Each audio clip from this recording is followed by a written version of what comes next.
Hey, this is a fancy neighborhood. What are you doing here? We live in that high-rise condo over there. This area isn't for people like you. I never thought I'd run into him again. The rich guy who cheated on me with a younger woman and left me. And now they're both looking down on me again. Still looking plain and poor, huh? Oh, by the way, I'm making $100,000 a year now. $100,000 a year? That must be tough. The unexpected comment came from my husband. My name is Evelyn. I'm 28 and work at a company that deals in ceramics. It all started when I was in middle school and we stopped at a pottery market that my mom loved during a family trip. Now it's even become my job. I'm happy that I can do what I love for a living, but I've also thought that staying single might not be so bad. Life is unpredictable. You never know what kind of encounters you'll have. Participating in a town revitalization project for a pottery market, I met Jack from an event company and we started dating. Evelyn loves her job and works hard, so she respects my work too. With Evelyn, I feel confident we can build a home together. He said that, and I had no intention of quitting my job, so I thought we could make it work even after marriage. Jack, due to his job, often travels to event locations and is busy on weekends. I'm the same, sometimes working on weekends due to the pottery studio schedule.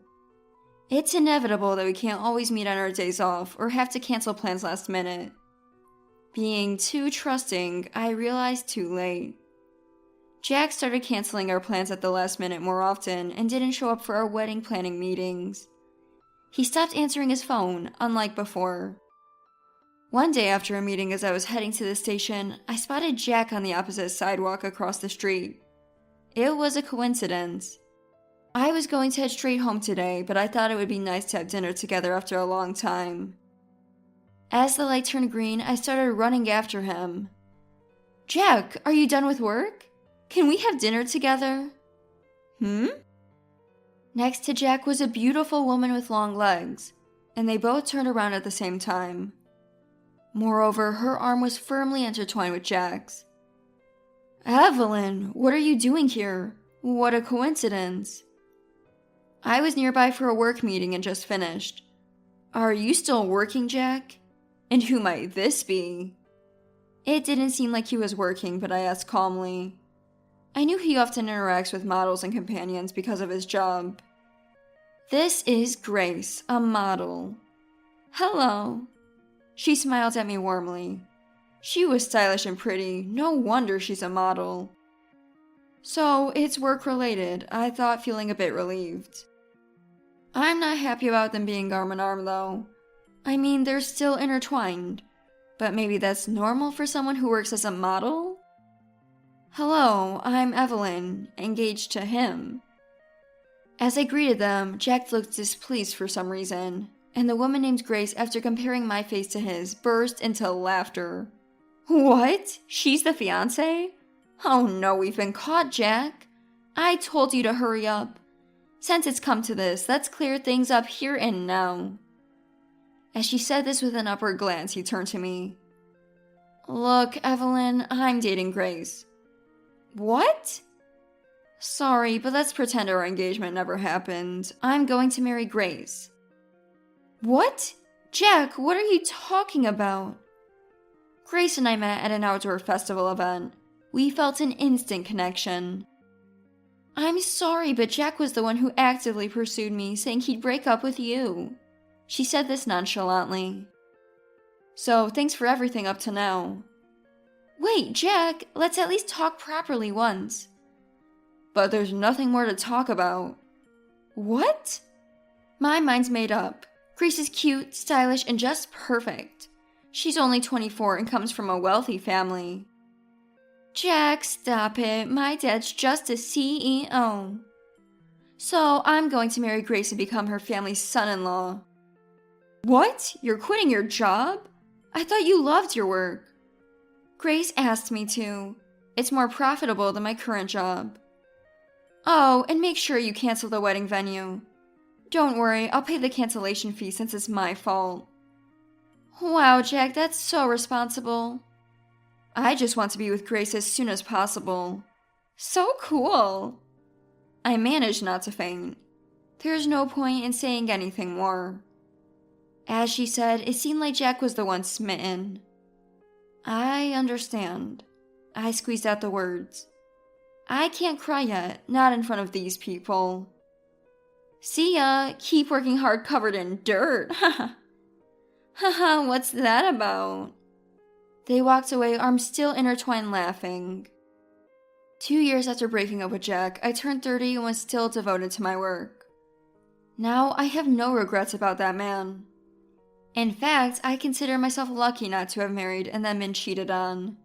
That's how I see it. When the pottery I design comes out of the kiln, it energizes me. And someone has been watching me. Andrew, a craftsman at the pottery studio I've worked with for years. I thought he was only interested in ceramics. He invited me to dinner and on the third occasion, confessed his feelings. I was surprised, but also very happy as I respected him as a craftsman. But still carrying a big trauma, I was hesitant to step into a new relationship.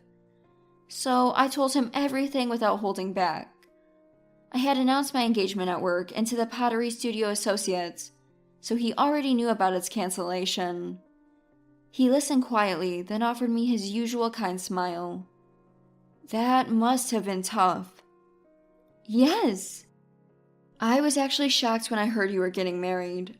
I thought it was natural for someone as wonderful as you to have a partner, and I blamed myself for not making a move. Really?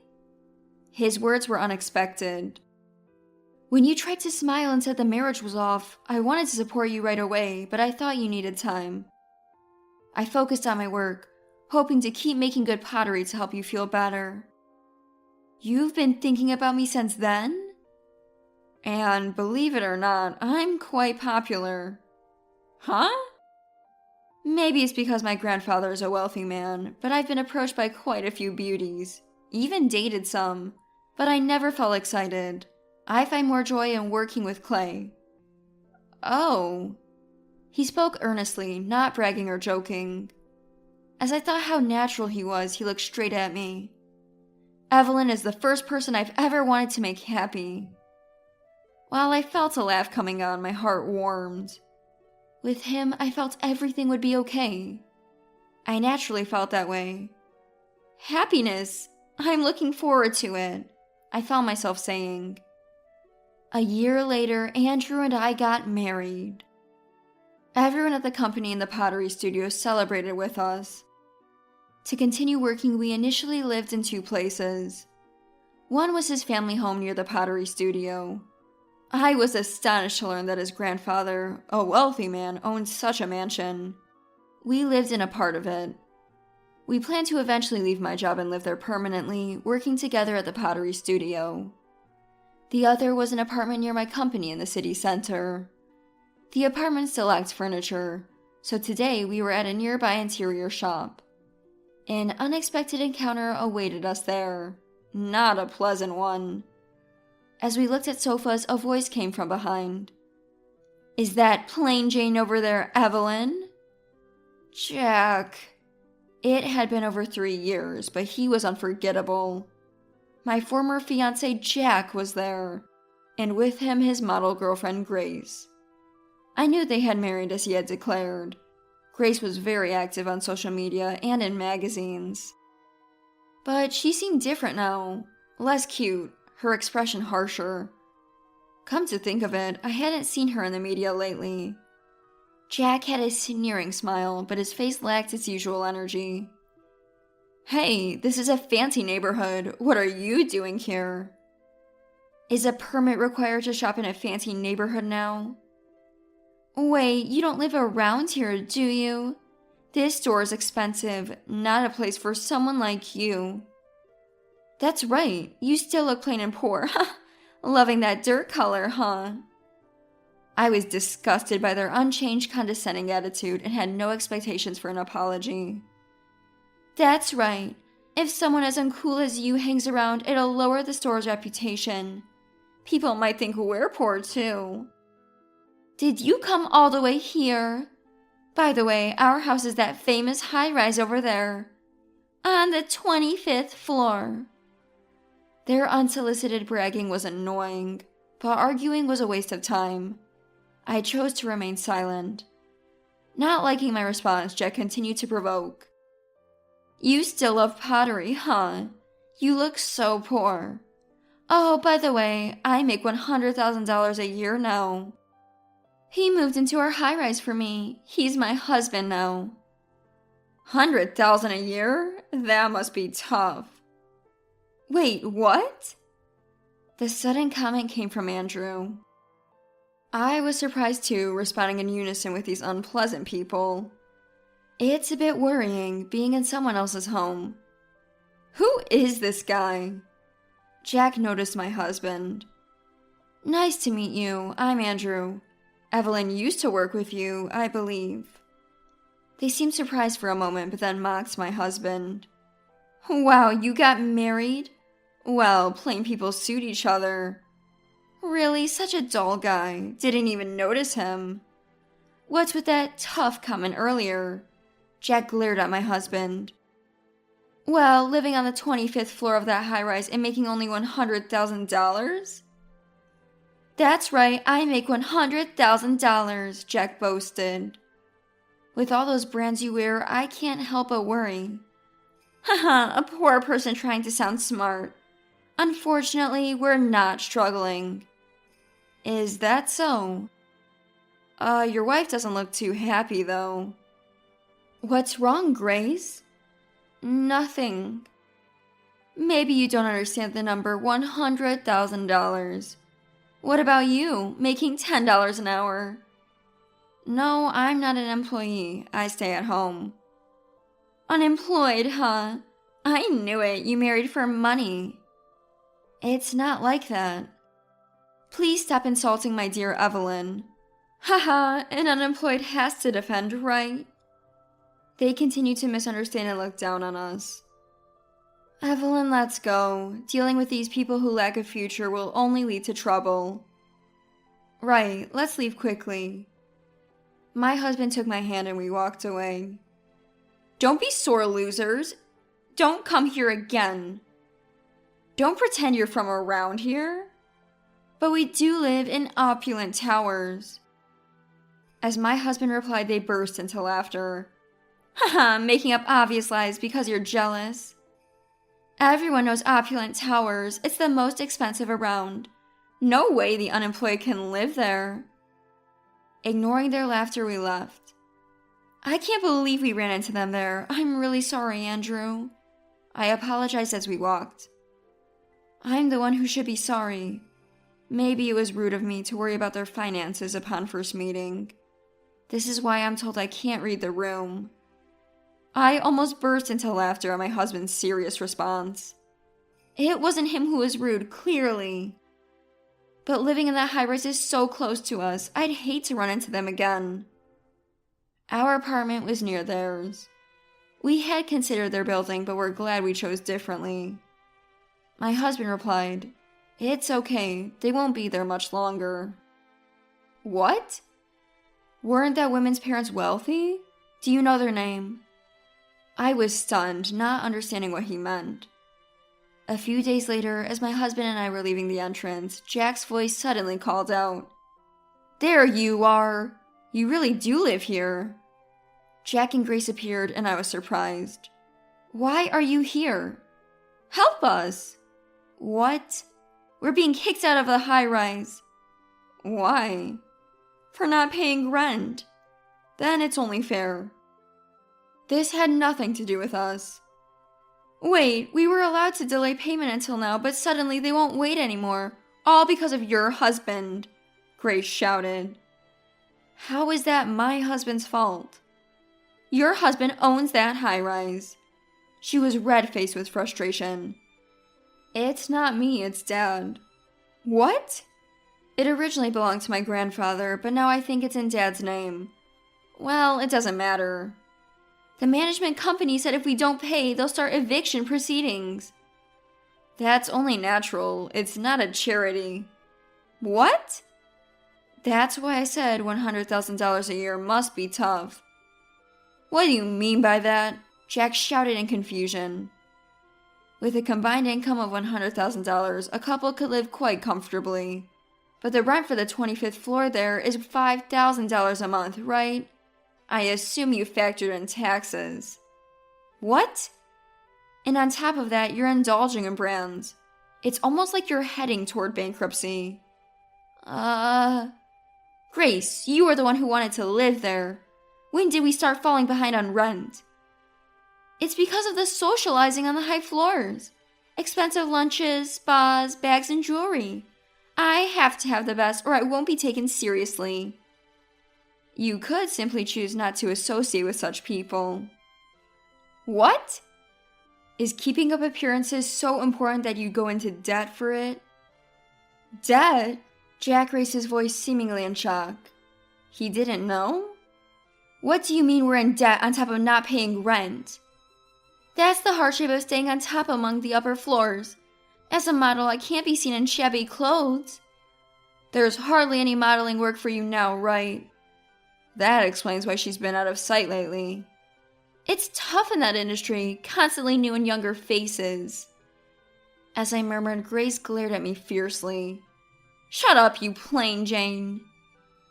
Damn it, Grace. You said you'd handle the finances, and now you're telling me we're not even paying rent? Jack confronted Grace. But her parents are rich, right? You always bragged about that. They should help. I offered what sounded like helpful advice. But Evelyn, her family's business has been struggling since last year, and they're not in a position to help. Wait! Perhaps that's why they can't afford the rent now. Maybe they were getting help from her family before. Wait, how do you know about Dad's company? My grandfather is a conglomerate chairman. What? A conglomerate? We're talking serious wealth here. Jack muttered in disbelief. Your father's company used to have dealings with us, but not anymore, my husband continued calmly. My grandfather owns many high-rises, both domestically and internationally. Then why didn't you say that when we met last time? It's unseemly to brag about such things. Are you mocking me? Not intentionally, but it seems that way now, doesn't it? So annoying. Sorry about this. Don't apologize for the atmosphere. It was like a comedy show. As I tried not to laugh at their argument, Grace snapped. But that's not your money, right? You're just living off your grandfather's wealth. I set the record straight. Andrew is a renowned potter. What? Customers wait months for his ceramics. We're also creating affordable items to reach more people, and our online sales always sell out. My husband never relied on his grandfather's money. Don't lump us together with you. We're always told we can ask for help if needed. After smiling, my husband returned to a serious expression and looked at Jack and Grace. Normally, if rent is 3 months overdue, the contract can be terminated and eviction proceedings start. After that, if there's still no payment, forced eviction follows in 2 to 3 months. That's clearly stated in your high-rises contract. We waited 5 months because we believed Grace's story. What? She pleaded for more time, saying her husband was ill and their income had decreased. What? Grace, what the hell are you doing? It was a lie. They were actually living in luxury and racking up debt. I've reported this to Dad and Grandpa. Why do you know about our debt? Jack's face turned pale and Grace was nearly in tears. We looked into it, my husband said simply. I knew about their past from Evelyn. We're happy now, and running into them was just a coincidence. So what? But what did you say when you met Evelyn again? Not a word of apology, just insults. That's unacceptable. That's ridiculous. And I was genuinely worried. Earning $100,000 and living in that high-rise seemed impossible.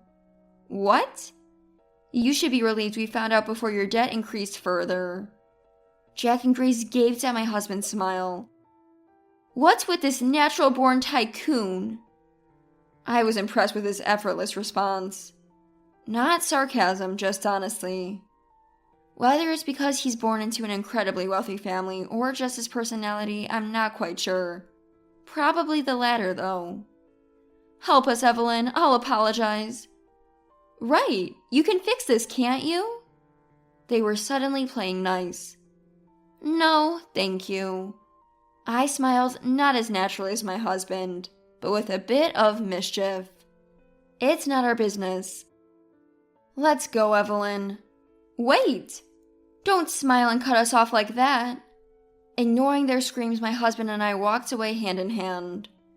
Jack and Grace eventually had to leave the high-rise. Grace's dad paid their overdue rent, but in exchange she was disowned. Her family's business was struggling, and Jack's income had dropped too.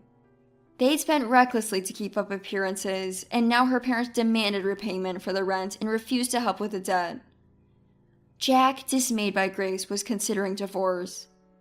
If he left all the money management to her, wasn't he partly to blame? Grace had borrowed from shady sources, now chased by dubious debt collectors. Meanwhile, my husband and I were discussing new designs for our popular pottery series at the workshop. We're creating items for families, couples, and solo relaxation times. We want to gradually expand our range of pottery to cater to the needs of every kind of lifestyle. Which color do you think is better here, Evelyn? Please take a look. Sure. Someday, I hope to youth a family of our own using my husband's pottery. Today, in our beloved studio, we're surrounded by the scent of clay.